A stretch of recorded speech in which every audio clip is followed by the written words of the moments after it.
ଆଜିର ଶୀର୍ଷକ କାହାଣୀ ନିଜ ପିତାମାତାଙ୍କୁ ଦୁଃଖ ଦିଅନି।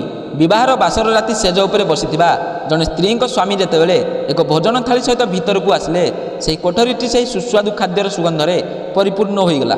ସେ ମହିଳା ତାଙ୍କ ସ୍ୱାମୀଙ୍କୁ ଅନୁରୋଧ କଲେ ଯେ ଯଦି ଆମେ ଏଠାକୁ ମାଆଙ୍କୁ ମଧ୍ୟ ଡାକନ୍ତେ, ଏଠାରେ ଆମେ 3 ଜଣ ଏକାଠି ମିଶିକି ଖାଆନ୍ତେ। ସେ ସ୍ୱାମୀ ଜଣକ କହିଲେ, ତାଙ୍କ କଥା ଛାଡ଼, ସେ ଖାଇକି ଶୋଇପଡ଼ିଲେଣି, ଚାଲ ଆମେ 2 ଜଣ ଖାଇବା।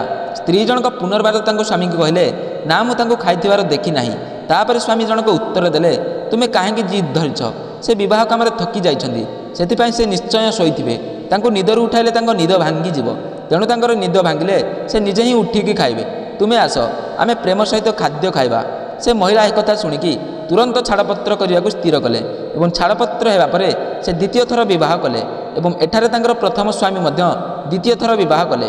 ଉଭୟ ଅଲଗା ଅଲଗା ବିବାହ କରିବା ପରେ ଖୁସିରେ ଘର ବସାଇଲେ ଏବଂ ପରେ ଖୁସିରେ ଜୀବନଯାପନ ଆରମ୍ଭ କଲେ। ଏଠାରେ ସେହି ମହିଳାଙ୍କର 2ଟି ସନ୍ତାନ ଥିଲେ, ଯେଉଁମାନେ ବହୁତ ଭଦ୍ର ଏବଂ ଆଜ୍ଞାକାରୀ ଥିଲେ।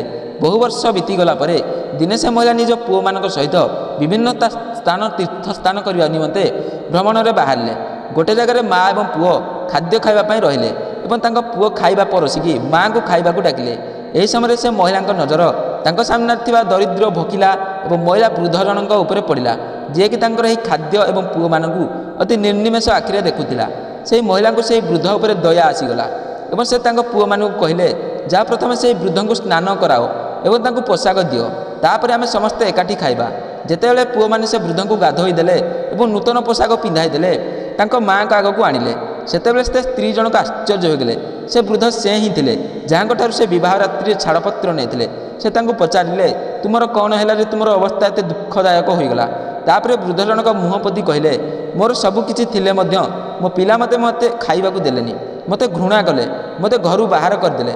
ତାପରେ ସେ ମହିଳା ଜଣକ ବୃଦ୍ଧକୁ କହିଲେ ଯେ ଏହି ବିଷୟର ଧାରଣା ତ ମୋତେ ତୁମ ସହିତ ସେହି ବାସର ରାତ୍ରିରୁ ହିଁ ଜଣାପଡ଼ିଯାଇଥିଲା।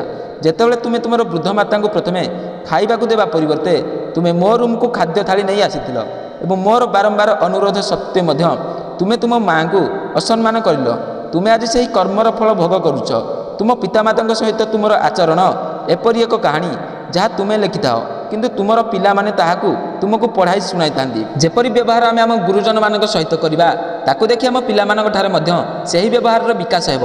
ବୋଧେ ଏହା ହିଁ ପରମ୍ପରା ଅଟେ।